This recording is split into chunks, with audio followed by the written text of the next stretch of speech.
Hello friends, you are on the channel Quotes of Great Men. Enjoy watching. If I am able to determine the enemy's dispositions while at the same time I conceal my own, then I can concentrate and he must divide. I will be able to forecast which side will be victorious and which defeated. If you know neither the enemy nor yourself, you will succumb in every battle. So in war, the way is to avoid what is strong and to strike at what is weak. Water shapes its course according to the nature of the ground over which it flows. The soldier works out his victory in relation to the foe whom he is facing.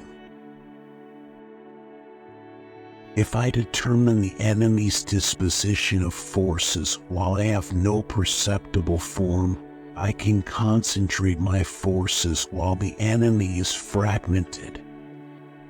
The pinnacle of military deployment approaches the formless. If it is formless, then even the deepest spy cannot discern it, nor the wise make plans against it. When a general, unable to estimate the enemy's strength, allows an inferior force to engage a larger one, or hurls a weak detachment against a powerful one, and neglects to place picked soldiers in the front rank, the result must be rout. Hence that general is skillful in attack whose opponent does not know what to defend, and he is skillful in defense whose opponent does not know what to attack. It is according to the shapes that I lay the plans for victory, but the multitude does not comprehend this. Although everyone can see the outward aspects, none understands the way in which I have created victory. And regulation entails organizational effectiveness, a chain of command, and a structure for logistical support. To maintain an army at a distance causes the people to be impoverished. He whose ranks are united in purpose will be victorious. To perceive victory when it is known to all is not really skillful. It does not take much strength to lift a hair. It does not take sharp eyes to see the sun and moon. It does not take sharp ears to hear the thunderclap. A wise general makes a point of foraging of the enemy. Do not press an enemy at bay. At first, then, exhibit the coyness of a maiden until the enemy gives you an opening. Afterwards, emulate the rapidity of a running hare, and it will be too late for the enemy to oppose you. Maneuvering with an army is advantageous. With an undisciplined multitude, most dangerous. All battles are won before they start. If words of command are not clear and distinct, if orders are not thoroughly understood, the general is to blame. But if his orders are clear, and the soldiers nevertheless disobey, then it is the fault of their officers. The ultimate in disposing one's troops is to be without ascertainable shape. Then the most penetrating spies cannot pry in, nor can the wise lay plans against you. To perceive victory when it is known to all is not really skillful.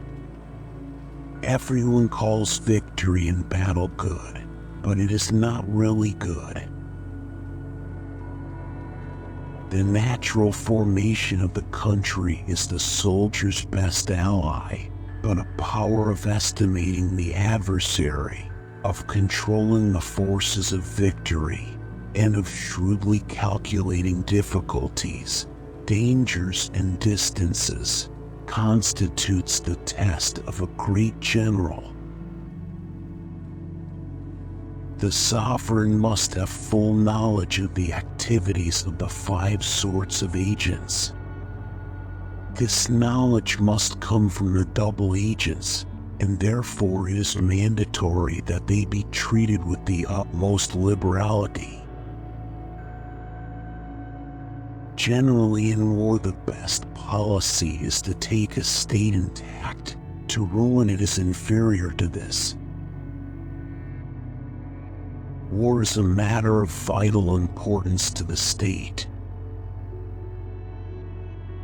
From a position of this sort, if the enemy is unprepared, you may sally forth and defeat him. But if the enemy is prepared for your coming, and you fail to defeat him, then, return being impossible, disaster will ensue. The rising of birds in their flight is the sign of an ambuscade. Startled beasts indicate that a sudden attack is coming. When envoys are sent with compliments in their mouths, it is a sign that the enemy wishes for a truce. The one who figures on victory at headquarters before even doing battle is the one who has the most strategic factors on his side. Victory is reserved for those who are willing to pay its price. It is more important to outthink your enemy than to outfight him. In the midst of chaos, there is also opportunity. The opportunity of defeating the enemy is provided by the enemy himself. If you know the enemy and know yourself, you need not fear the result of 100 battles. If you know yourself but not the enemy, for every victory gained you will also suffer a defeat. If you know neither the enemy nor yourself, you will succumb in every battle. Thanks for watching. Check out these educational videos too.